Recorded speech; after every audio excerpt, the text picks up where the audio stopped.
ikyu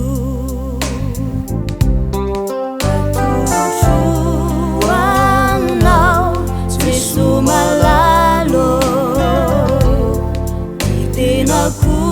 saikyu fanaikyu anjakanao tante zakatsiala fanananao tu undaikyu itinanao anda futraeti ufamutela izao tontolo izao ipiza ipe tsy mafely manakiano yanko ukamina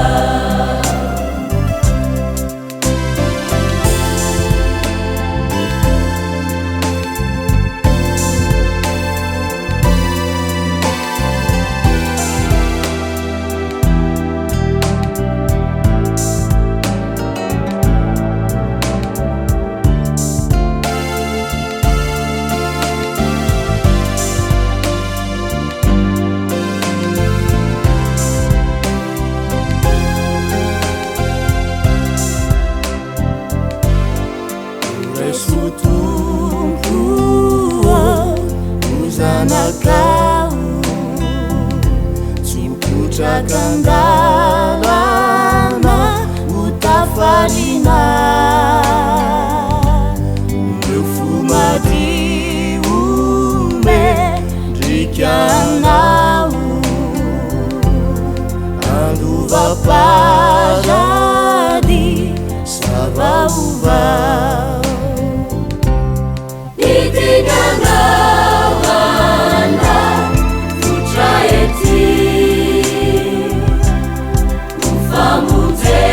ufamutela izao tontolo izao